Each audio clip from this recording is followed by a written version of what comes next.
Şöyle bir düşün, hani tüm hayatını eşitlik, özgürlük, işte insan hakları mücadelesine adıyorsun. Çok büyük idealler yani. Aynen öyle. Hapislere giriyorsun, bedeller ödüyorsun falan. Dünyayı gerçekten değiştireceğine bütün kalbinle inanıyorsun. Ama sonra, Sonra aradan 10 yıllar geçiyor tabii. evet 10 yıllar geçiyor ve geriye dönüp bir bakıyorsun ki uğruna savaştığın o yüce idealler, o evrensel sloganlar falan aslında kendi içindeki o hiç yüzleşmediğin örtük ırkçılığı gizleyen devasa bir kalkandan ibaretmiş. Çok çok ağır bir yüzleşme bu. Kesinlikle öyle. Bugün masamızda insanın kendi o zihinsel konforuyla yüzleşmesinin ne kadar sancılı olabileceğini gösteren gerçekten sarsıcı bir siyasi ve tarihsel tanıklık var. Kürt Araştırmaları dergisindeki o meşhur metin değil mi? Ta kendisi. Derginin 2026 tarihli 15. dosyasından inanılmaz çarpıcı bir metne alıyoruz bugün bu derinlemesine incelememize. Gülistan Yarkın'ın hani 1970'lerden günümüzde Türkiye'deki insan hakları mücadelesinin en kilit isimlerinden Ayşe Günaysu ile yaptığı o söyleşi. Başlığı bile zaten bizi neyin beklediğini çok net özetliyor aslında. Sol enternasyonalizm, Türklük ile yüzleşmediği için örtük bir ırkçılık taşıyor. Başlık adeta tokat gibi çarpıyor insana. Yani bu metin Türkiye'de anti-ırkçı mücadelenin evrimini, hani o ideolojik kırılmaları anlamak için gerçekten inanılmaz bir kaynak. Çünkü mesele şey değil, sadece geçmişte ne oldu ne bitti meselesi değil. Bugüne de ışık tutuyor yani. Aynen öyle. Eşitlik ve evrensel kardeşlik gibi harika, kusursuz kavramları savunan siyasi hareketlerin bile eğer kendi içlerindeki o görünmez ayrıcalıklarla hesaplaşmazlarsa nasıl körü körüne bir baskı mekanizması üretebileceğini deşifre ediyoruz bugün aslına bakarsan. Yani misyonumuz ben ırkçı değilim, ben evrensel değerleri savunuyorum diyen bir zihnin arkasındaki karanlık noktaları incelemek. Ama dur, tam bu noktada daha en başından seninle çok netleştirmek istediğim kritik bir şey var. Tabii, buyur. Bu dinlediğin ve okuduğun kaynak işte Kürt sorunu, Ermeni soykırımı, devletin yapısı ve hem sağ hem de sol siyasete dair son derece keskin, yer yerde rahatsız edici olabilecek politik eleştiriler içeriyor. Oldukça mayınlı bir alan aslında. Kesinlikle öyle. Ve bakın baştan söyleyeyim, bizim buradaki rolümüz asla bir taraf tutmak, bu fikirleri siyaseten onaylamak veya herhangi bir görüşü yargılamak falan değil. Biz sadece birer rehberiz burada. Aynen. Tek bir işimiz var, o da bu çok boyutlu metindeki argümanları, tarihsel hafızayı ve bir aktivistin kendi iç dünyasında yaşadığı o sert dönüşümleri sana objektif bir şekilde aktarmak. Karar tamamen sana ait günün sonunda. O halde istersen her şeyin başladığı yere, şu 70'lerin o hararetli Türkiye'sine bir gidelim. Gidelim. Ayşe Günaysu'nun Türkiye Komünist Partisi yani TKP içindeki günlerinden başlıyoruz. Büyük ideallerin falan havada uçuştuğu yıllar hani. 70'ler. Devrimci romantizmin ve o enternasyonalizm fikrinin resmen tavan yaptığı bir dönem. Fakat Günaysu'nun metindeki öz eleştirisi tam da bu romantizmin ortasına, nasıl desem, bir bomba gibi düşüyor açıkçası. Ne diyor tam olarak? Düşünsene, o dönemki gençler Şili'deki darbeye karşı Pinochet ile savaşma hayalleri kuruyorlar falan. Dünyanın öbür ucundaki direniş marşlarını ezbere biliyorlar. Evet, Latin Amerika'daki halkların acıları falan dillerinden düşmüyor. Ama aynı anda hemen yan dairelerinde, kendi mahallelerinde veya doğudaki vilayetlerde Kürtlerin, Ermenilerin, Rumların veya Yahudilerin uğradığı o gündelik şiddete, ayrımcılığa karşı tamamen körler. Bak bu bana doğrudan o meşhur teleskopik görme bozukluğu metaforunu hatırlatıyor. Ha, o dürbün meselesi. Evet evet. Hani elinde bir dürbün vardır, binlerce kilometre ötedeki bir ağacın yaprağındaki damarları cam gibi net görürsün, oturup ona ağlarsın falan. Ama ayağının dibini göremezsin. Aynen, o dürbün yüzünden ayağının tam dibindeki devasa kayayı göremez takılıp düşersin. Kendi salonunun ortasındaki o koca fili fark edememe hali bu resmen. Ve Günaysu bunu iradi, hani böyle bilinçli, kötü niyetli bir nefret olarak falan tanımlamıyor aslına bakarsan. Nasıl tanımlıyor peki? Kendi Türklüğüyle yüzleşmemiş olmanın getirdiği tenime yapışmış hani o örtük bir ırkçılık diyor buna. Fakat burada durup bir şey sormak zorundayım. Yani o dönemin tüm dünyadaki siyasi atmosferini bir düşün. Soğuk savaş var, ana mesele anti-emperyalizm İnsanlar evrensel mücadeleleri alıp yerel meselelerin önüne koyuyorlar. Evet, genel trend o yönde. O zaman bu dönemin ruhu gereği tamamen mantıklı ve doğal bir siyasi strateji değil miydi sence de? Dışarıdan bakıldığında çok rasyonel bir strateji gibi duruyor, haklısın. Anti-emperyalizm dönemin ruhuydu sonuçta. Ancak Günaysu'nun argümanı çok daha derin bir psikolojik gerçeğe işaret ediyor burada. Yani sadece bir öncelik sıralaması değildi diyorsun. Önce dünyayı kurtaralım, sonra bakarız durumu değil. Kesinlikle değil. Bu körlük egemen kimliğin, yani o Türklüğün sağladığı sıcak, korunaklı konfor alanıyla yüzleşmekten kaçınmanın yapısal bir sonucuydu. Siz o ayrıcalığın içinde doğuyorsunuz zaten. Her şey sana göre dizayn edilmiş sonuçta. Dil senin, okullar senin, sokaklar senin. Aynen öyle. Günaysu buna bir tür şuursuzluk hali diyor metinde. Yani ötekinin acısını, kendi ayrıcalıklarını kaybetmeden görecek kavramsal araçlara sahip değillerdi o zamanlar. Enternasyonalizmde o konforlu Türklüğün üzerine örten çok şık bir kılıftı o zaman. Kesinlikle. Mesela devlete bakış açıları da bunu inanılmaz doğruluyor.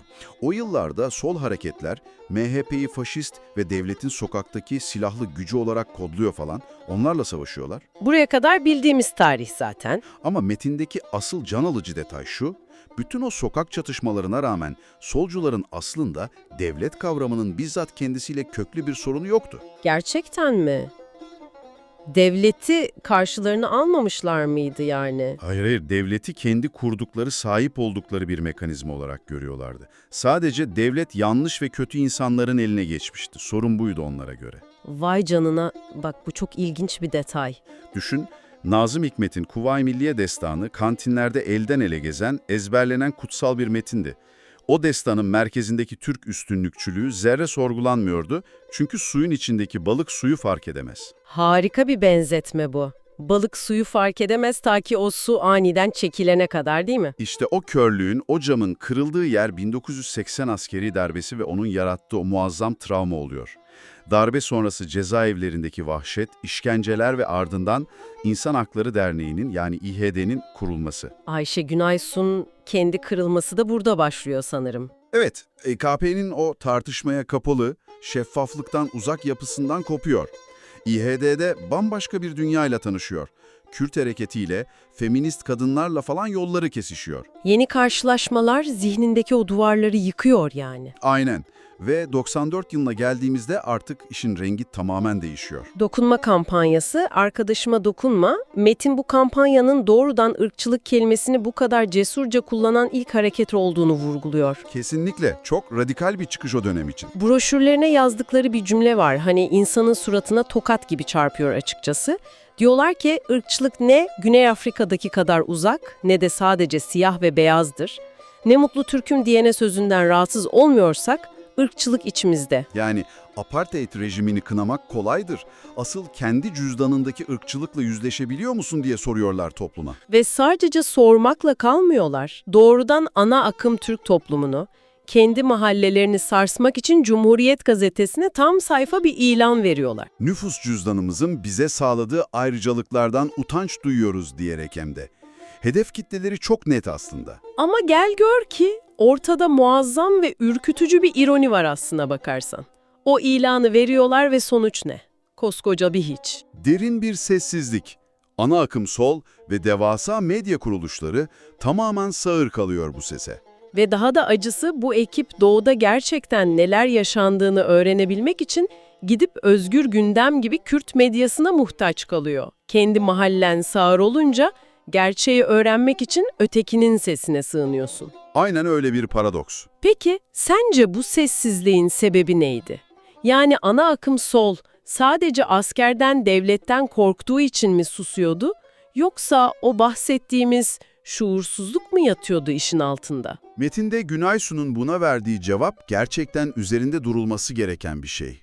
Bunun sadece kaba bir korku olmadığını söylüyor, bu çok açık bir öğrenme arzusu ve merak eksikliğiydi diyor. İnsan neden merak etmez ki etrafında olan biteni? Çünkü bir şeyi gerçekten öğrenirseniz onun getirdiği sorumluluktan kaçamazsınız artık. İnsanlar o egemen kimliğin onlara sunduğu psikolojik rahatlığı kaybetmek istemediler açıkçası. Tabii, kendi ayrıcalığından utanmaya başlarsan, İnandığın tarihi, kahramanları yıkıp sıfırdan inşa etmen gerekir. Bu çok sancılı bir şey. Üstelik bu sadece pasif bir ilgisizlikte değildi.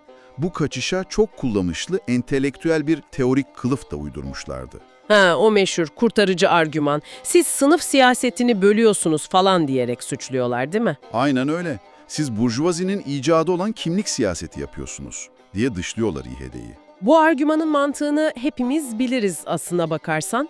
İşçi sınıfının haklarını savunursan zaten otomatik olarak herkesi savunmuş olursun. Önce fabrikayı çözelim, ekonomik eşitliği sağlayalım, ırkçılık zaten kendiliğinden ortadan kalkar. Çok klasik bir indirgemeci bakış. Peki neresi yanlış bunun? Yani sınıfı merkeze koyan bu bakış açısı nerede çöküyor? Gerçekliğin o çok katmanlı yapısına çarptığı anda çöküyor işte. Metin, bu kimlik siyaseti yapıyorsunuz suçlamasının aslında kendi içindeki ırkçılığı görmezden gelmek için yaratılmış mükemmel bir kılıf olduğunu söylüyor. Günaysu nasıl cevap veriyor peki buna? Günaysu diyor ki, sınıf siyasetiyle ırkçılık karşıtlığı birbirine düşman değil, aksine iç içedir. Mesela DİSK gibi devasa bir sendikanın bizzat işçi sınıfının kendi içindeki Türk üstünlükçülüğünü tartışması gerekir diyor. Sermaye ırkçılığı çok güzel kullanır çünkü, değil mi? Parçalanmış bir emek piyasası var ortada. Tam olarak bu. Yani düşün, Kürt mevsimlik tarım işçilerinin o kamyon kasalarındaki durumuyla batıdaki güvenceli bir işçinin durumu aynı mı? Ya da bugün merdiven altında çalıştırılan göçmenlerin durumu. Sınıf dediğimiz şey homojen tek tip bir kitle değil ki. Kendi içinde de ezen ezilen hiyerarşisi var. Kesinlikle. Ve metinde bu sınıf indirgemeci bakış açısının asıl iflas ettiği yeri anlatan tüyler ürpertici bir örnek var. 2005 yılındaki o tarihi gün. Ermeni soykırımı anması değil mi? İHD'nin o kelimeyi kamusal alanda açıkça kullandığı basın açıklaması. Evet, Günaysu orada çok net bir şey söylüyor. Soykırım asla sınıfsal bir eylem değildir diyor. Çünkü 24 Nisan'da o ölüme gönderilenlerin listesinde sadece zengin burjuvalar, aydınlar yoktu. Hayır, kanlı önlüğüyle tezgahından alınan Ermeni kasaplar, hamallar, fakir zanaatkarlar da vardı. Yani mesele bir sınıfı tasfiye etmek falan değil, bir halkı topyekün, kökünden yok etmektir. Vahşetin varoluşsal doğası bu işte. Etnik veya dini nefret gözünü kan bürüdüğünde öyle senin cüzdanına, banka hesabına falan bakmaz. Zengin Ermeni de katledildi, yoksul Ermeni de. Ve işin diğer yüzü, zengin Müslüman yoksul Müslüman o gasp edilen mallardan öyle veya böyle bir şekilde fayda sağladı. Ortada paylaşılan bir suç var aslına bakarsan. O yüzden Günaysu'yu fail toplumun sadece çok üzücü şeyler yaşanmış diyerek yas tutmasının yetmeyeceğini söylüyor. Toplumun adeta tövbe etmesi, bir daha asla demesi lazım. Bu noktada Hrant Dink cinayeti sonrası o devasa kalabalıklara yönelttiği sarsıcı eleştiri aklıma geliyor. Evet, o kısımlar metnin en ağır yerlerinden biri. Yüz binlerce insan cenazede yürüdü, sloganlar atıldı falan. Dışarıdan baksan muazzam bir dayanışma. Gurur duyulacak bir manzara gibi duruyor. Ama Günaysu'nun acı soruyu soruyor işte. Hrant Dink aylarca mahkemelerde süründürülürken, Şişli'de linç edilmek istenirken, yüzüne tükürülürken o yüz binler neredeydi diyor. Yapayalnızdı Hrant mahkeme kapılarında. Of, gerçekten çok çarpıcı bir eleştiri bu. Yani Metin diyor ki yas tutmak, cenazede yürümek işin en kolay hatta konforlu kısmıdır. Aynen öyle. Asıl zor olan hakikate açlık duymaktır.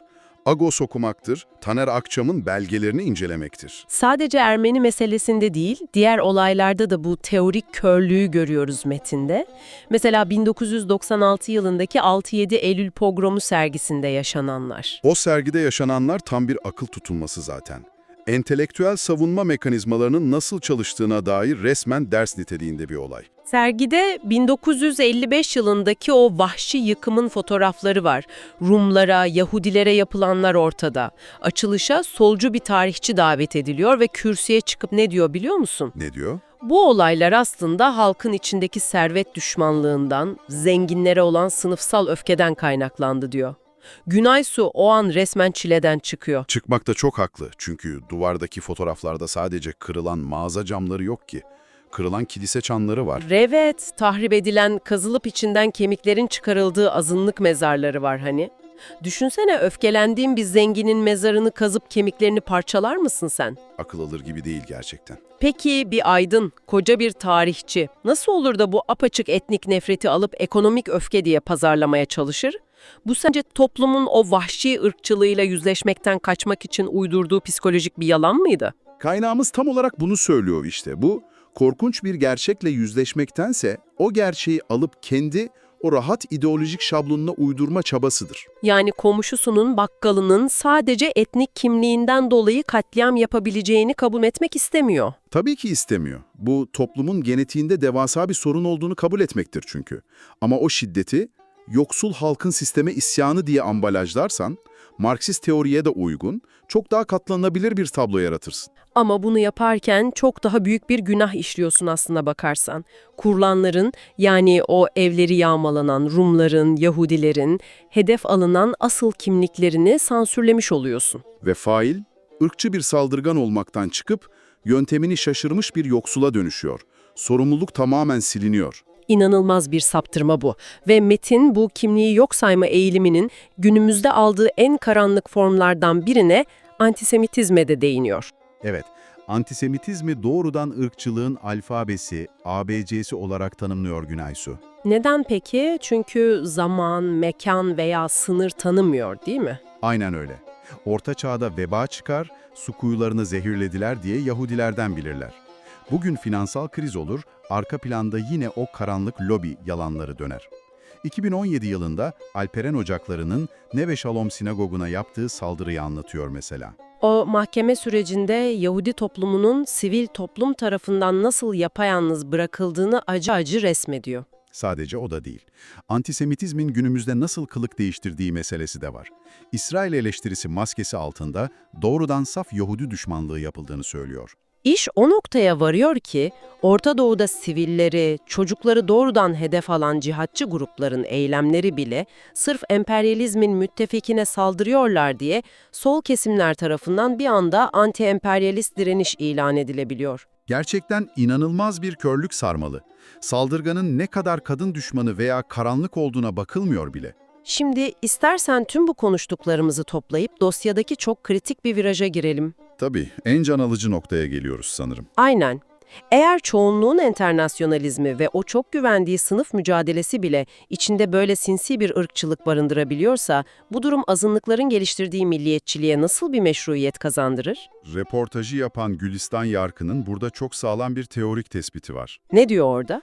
Kürt hareketinin o değişim sürecinden bahsediyor sanırım. Evet, 2010'lu yıllarda Kürt siyasi hareketinin ulusal kurtuluşçuluktan çıkıp daha enternasyonalist, demokratik konfederalizm denilen bir çizgiye geçişini analiz ediyor.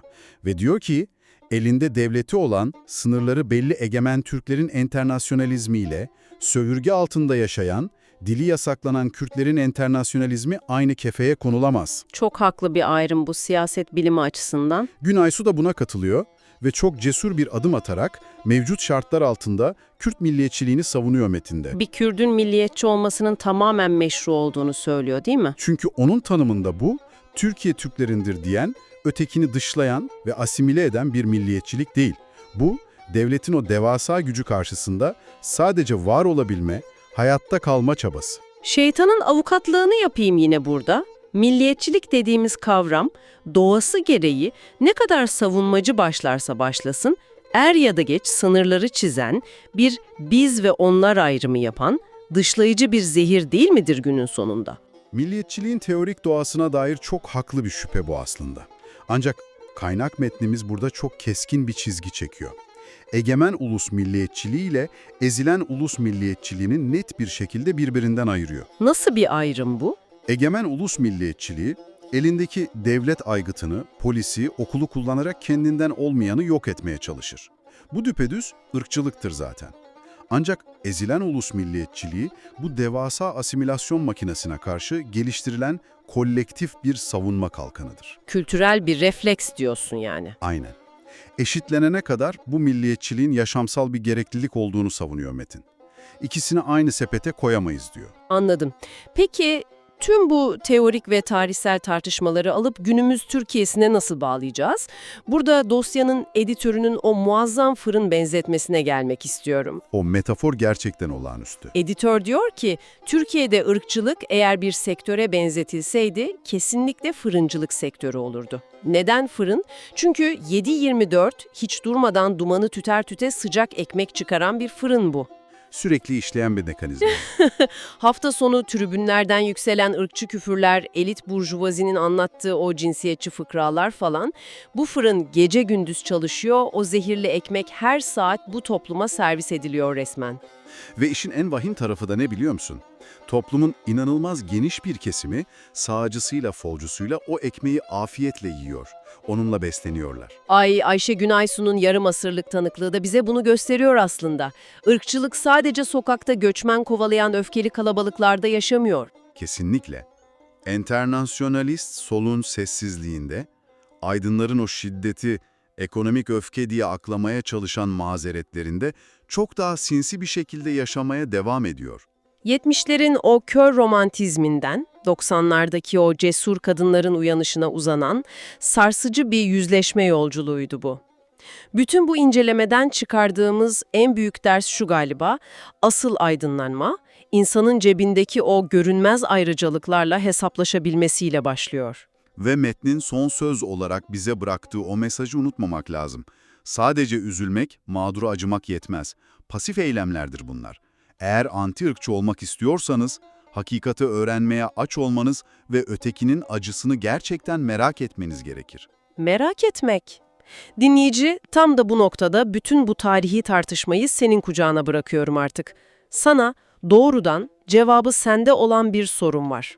Bakalım ne düşüneceksin? Eğer ırkçılık Türkiye'de o 7/24 taze ekmek üreten devasa fırınsa ve bugün herkes bir şekilde bu ekmekle beslenmeye alışmışsa, acaba toplumun tamamı o konforlu ekmeği satın almayı, o fırının önünde sıraya girmeyi sadece bir günlüğüne reddetseydi, o devasa fırın kendi ağırlığı altında çöker miydi? Yoksa o fırını tamamen yıkıp hep birlikte zehirsiz yepyeni bir ekmek yapmayı en baştan öğrenebilir miydik? Bunu bir düşün bence. Bu derinlemesine incelemede bize eşlik ettiğin, zihnini bu zor sorulara açtığın için teşekkürler. Bir sonraki sohbette o bilgi yığınlarının içindeki yeni saklı gerçekleri çıkarmak üzere görüşmek üzere.